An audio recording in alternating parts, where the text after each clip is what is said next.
न जिक्र है न सवाल है, ये तेरे ही फन का कमाल है। जो तूने रचा वो जवाल था, हमारे उरूज पे कैसा बवाल है। सिकंदर और अकबर के उरूस को तारीखों में बताते बताते हमने कद्दावरों को हाशिए के जवाल में जिंदा दफन कर दिया इस मुल्क के इतिहास में।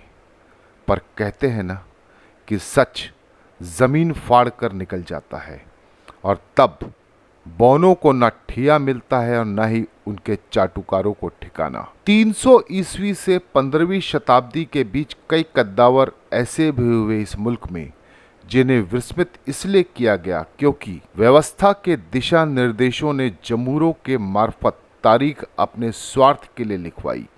ऐसे कितने लोग इस मुल्क में हैं जिन्होंने ललितादित्य मुक्तापीठ का नाम सुना है? बोलो। चंद, सिर्फ चंद लोग। जिसने मार्तंड का मंदिर बनवाया उसे ही गणतंत्र के षड्यंत्र ने विस्मित कर दिया। पर भुलाने वाले वो जुगनू भूल गए कि मार्तंड को षड्यंत्र का बादल ढक तो सकता है, पर मार्तंड सत्य था, है और हमेशा रहेगा। ललितादित्य मुक्तापीठ का शासनकाल 724 से 761 ईस्वी के मध्य तक रहा। उनका 37 वर्ष का राज्य उसके सफल सैनिक अभियानों को, उसके अद्भुत कला कौशल, प्रेम और विश्व विजेता बनने की उनकी ख्वाहिश से पहचाना जाता है। 8वीं शताब्दी के कश्मीर के सूर्यवंशी सम्राट ललितादित्य मुक्तापीठ ऐसे महान और शूरवीर राजा थे जिन्होंने तिब्बत से लेकर द्वारिका तक, उड़ीसा के सागर तट से दक्षिण तक, पूर्व में बंगाल, पश्चिम में विदिशा और मध्य एशिया तक अपने राज्य का परचम फहराया था। उनकी सेना की धमक ईरान तक जा पहुंची थी। उस वीर राजा ने चीन तक को जीत लिया था। कश्मीर के सिकंदर कहे जाते थे सम्राट ललितादित्य मुक्तापीठ। विदेशी इतिहासकारों ने सूर्यवंशी सम्राट को कश्मीर का सिकंदर भी कहा है। कश्मीर की धरती के शूरवीरों ने कभी विदेशी आक्रमणकारियों और उनके शस्त्रों के सामने शीश नहीं झुकाया। कश्मीर का जिक्र महाभारत काल से ही आता आया है। कश्मीर के ज्ञात इतिहास संस्कृत के राजतरंगिणी नामक महाग्रंथ में उपलब्ध है। राजतरंगिणी का एक श्लोक है, विजयते पुण्य बले बरेतु न शस्त्रनम परलोकात् ततो भीतरस्मिन् निवसंता परम। इस श्लोक का अर्थ है कि कश्मीर पर शस्त्रों से नहीं, केवल पुण्य से विजय प्राप्त की जा सकती है। वहां के निवासी केवल परलोक से भयभीत होते हैं, न कि शस्त्रधारियों से। धार्मिक दृष्टि से उदार होने के कारण सम्राट ने कई बौद्ध मठों और हिंदू मंदिरों का निर्माण भी कराया। उनके शासनकाल में ही सूर्य का प्रसिद्ध मार्तंड मंदिर भी बना। जम्मू कश्मीर के अनंतनाग जिले के खैराबल गांव में मार्तंड सूर्य मंदिर के खंडहर आज भी मौजूद हैं।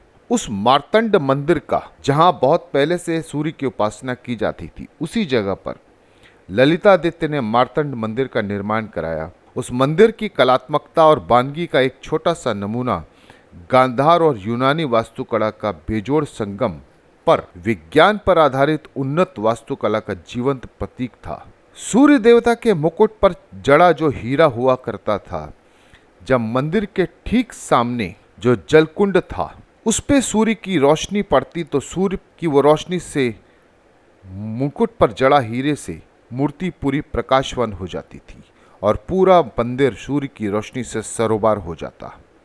रिफ्लेक्शन ऑफ एंगल्स की क्या गजब की कारीगरी, क्या लाजवाब गणित का उन्नत नमूना हुआ करता होगा। सोचो, पूरे मंदिर के गर्भगृह में तमाम दिन भर सूर्य का प्रकाश रहा करता था। रिफ्लेक्शन ऑफ लाइट के नियम पर आधारित उस सदी के इस पूरे मंदिर में 365 छोटे छोटे मंदिर थे जो कि साल के हर एक दिन को दर्शाते थे। और कमाल की बानगी ये थी कि उस 365 मंदिरों पर दिन के सूर्य के उजाले की रोशनी हर एक मंदिर पर बारी बारी से आती थी। पूरे मंदिर में 84 स्तंभ हुआ करते थे जो कि 84 लाख योनियों को दर्शाते थे। कैसा गजब का काम हुआ होगा उस 7वीं शताब्दी में, जो इतनी उन्नत वास्तुकला और विज्ञान पर आधारित था। और वो इमारत अपने शबाब पे कैसे हुआ करती होगी, जिसके मंदिर के प्रवेश द्वार के सामने आज भी वो 3 मूर्ति मौजूद है जो कि गंगा, जमुना और सरस्वती का प्रतिनिधित्व करती है।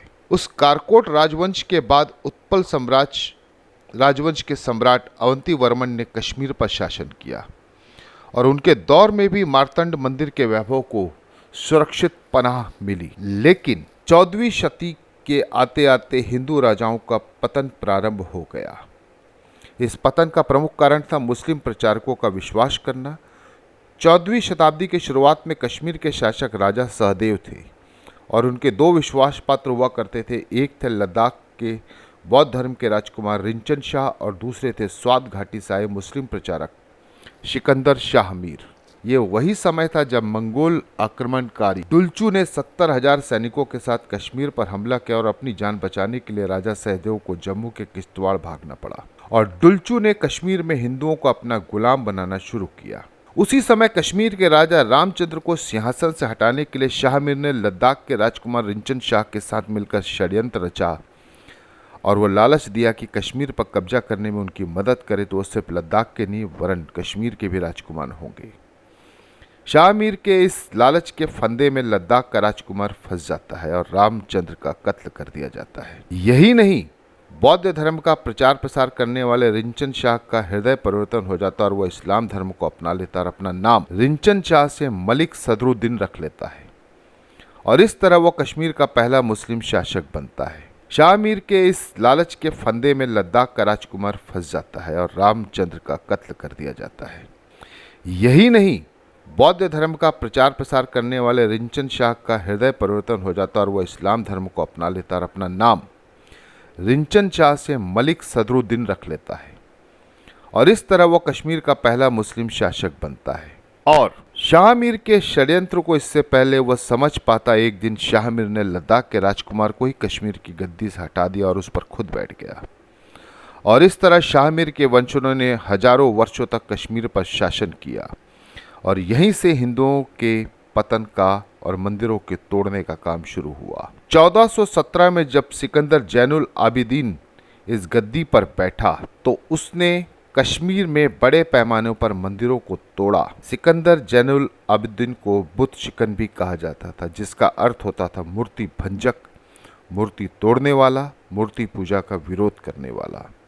इसी जैनुल आबिदीन ने मार्तंड मंदिर पर कई बार हमला किया और अपने सैनिकों को आदेश दिया था कि इस मंदिर की वास्तुकला को पूरी तरह नष्ट करें। पूरे 1 साल मंदिर पे जब तोड़फोड़ करने के बाद में भी मंदिर की इमारत को कोई खास फर्क नहीं हुआ तो उसी के आदेश से मंदिरों में लकड़ियों को भरकर आग लगा दी गई और मंदिर 2 वर्षों तक लगातार जलता रहा।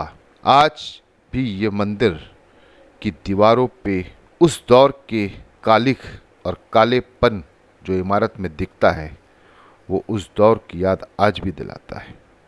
आज ये मंदिर बेशक खंडर हो चुका है लेकिन मार्तंड तो मार्तंड ठहरा। 1970 में धर्मेंद्र और वहीदा रहमान की एक फिल्म आई थी मन की आंखें। चला भी आजा रसिया, वो जाने वाले तेरी याद सताए, ये एक गीत। दूसरा 1975 में आंधी का गाना तेरे बिना जिंदगी से कोई शिकवा नहीं। तो तीसरा 2014 में हैदर फिल्म का बिस्मिल बिस्मिल गाना इसी की पृष्ठभूमि पर फिल्माया गया है। कितने अफसोस की बात है कि मार्तंड मंदिर की पहचान बताने के लिए मुझे फिल्मी गीतों का सहारा लेना पड़ रहा है।